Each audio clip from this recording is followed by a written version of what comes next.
Hey guys, so in today's video we have the OUKITEL OT8 tablet, which I have been using for the last couple of weeks. So thank you to OUKITEL for sending me this tablet to review and provide my feedback on. Currently the tablet costs £147.99 in the UK, but without further ado, let's see what it's all about. So if we just pop off the lid here, we've got the tablet in this nice folio case.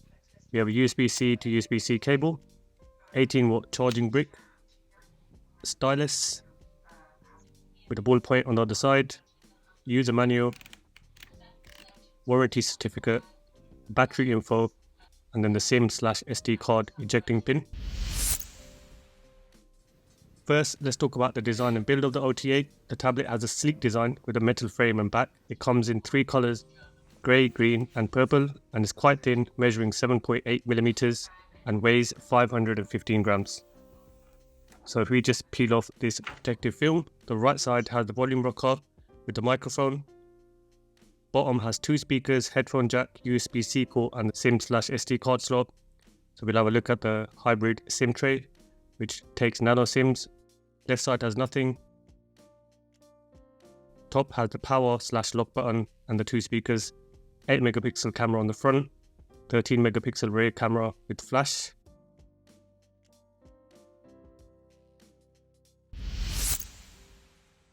So the OT8 has an 11-inch IPS display which is FHD+, 2K resolution running at 60Hz and a screen-to-body ratio of 81%. It also has TUV low blue light certification and is protected with Corning Gorilla Glass 5. Peak brightness on here is at 350 nits. We'll jump into the display settings and have a look around at what we have. So we have adaptive brightness, nice to see that. Just gonna bump up the brightness to full here. We also have night light, which brings a warmer temperature. We have dark theme, colors and contrast. You can pick your saturation. If we just test out the provided stylus, and you can see I'm running two apps here next to each other. So the Notes app and then YouTube, and working absolutely fine. Palm rejection, unfortunately we don't have that. And then using the stylus was absolutely fine. There might be a little bit of latency, but was expected at a budget tablet. And then this is a third-party stylus that I bought from AliExpress.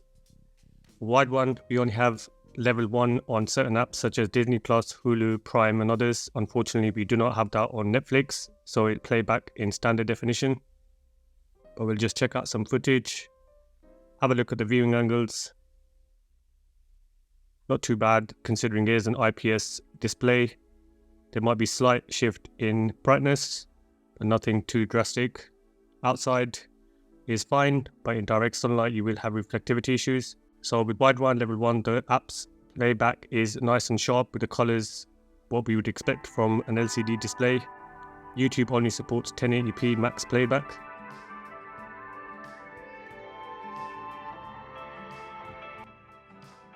Picture quality is good as it gets on a display like this.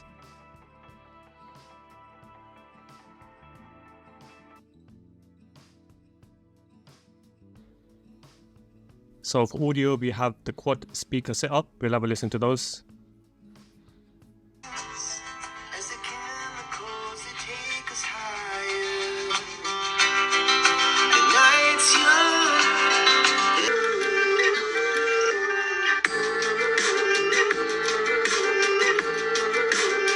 That's just recently been released.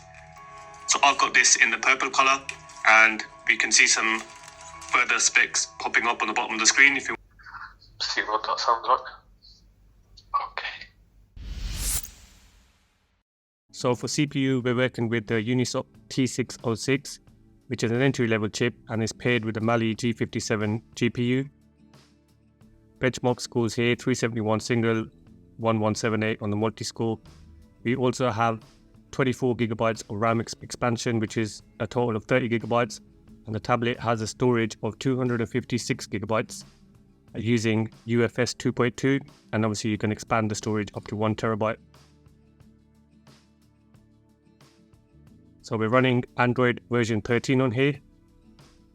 and it's your kind of almost stock experience for Android. Not much bloatware that I noticed on the tablet. Performance is what you would expect from a low-end chip. Few seconds for apps to load and maybe slight jitters here and there, but nothing drastic, so you can go about doing your normal bits.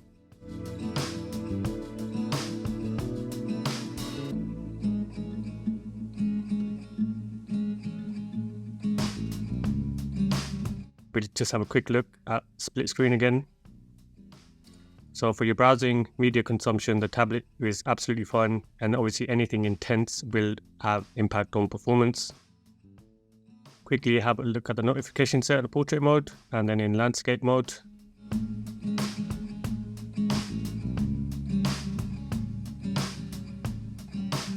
We have all the additional options there.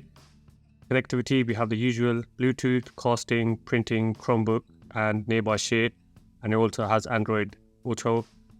And I'm gonna do a example of casting to my television here.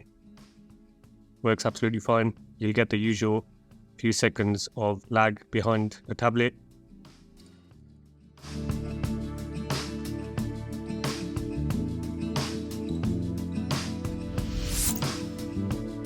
So we'll check out gaming on the tablet. We can see Call of Duty Mobile here, medium being highest graphics and then high on the frame rate, but obviously that's going to be at 60 Hz, 60 frames per second, and gaming on this tablet was absolutely fine. I'm using my PS4 controller here. You're not going to get the high graphic settings, and if you do overclock any games with high settings, you might find battery draining quicker, tablet might start heating up, and obviously performance might be impacted. And you can see example of Genshin Impact here is running, but you know, it wouldn't be as smooth as you'd want it to be. So it can handle the lower end of game settings, and pushing anything higher than that will lead to some performance issues. But you can always pair your console with this tablet for a more immersive experience, and just stick to the simple games as well if you want. Absolutely no problem there. Quite enjoyable to be playing on a screen like this, and it's very immersive. So for the cameras, we have two on the OT8. There's a 13 megapixel rear camera with flash and an 8 megapixel camera on the front. For the camera app, we'll have a quick look. We have your usual stuff here, video, photo, things like that. So we have FHD 1080p at 30 frames per second is max for video. And then you have your general settings. So for picture quality, we also have super fine. You can turn the flash on and off from the button on the camera up there. And then we'll just have a look at some of the photos and videos that I've captured using this tablet.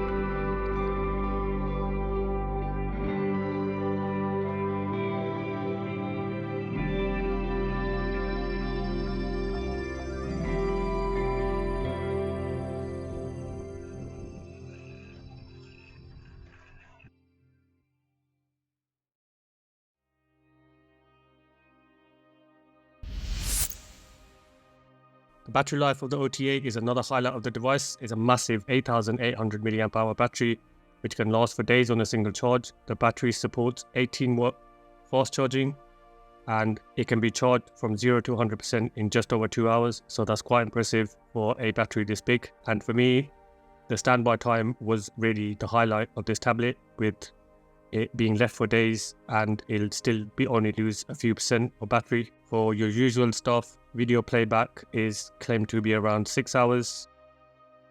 And then if we just look at the settings, we have your normal adaptive battery stuff, battery saver.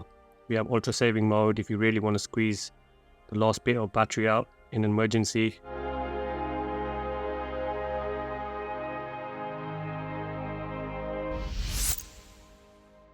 Finally, let's wrap up this review with the conclusion. The OUKITEL OT8 is a good tablet. It has a nice design and build, really good display, capable performance, and great audio experience. The only downside for me would be the average cameras. However, if you're looking for a tablet that can do everything, so cover your entertainment needs to working on productivity and education things, then OTA is a great choice. So it's also very affordable as it only costs £148 here in the UK. Thank you for watching, guys, and if you enjoyed the video, hit the like button. And as always, I'll catch you in the next one. Take care.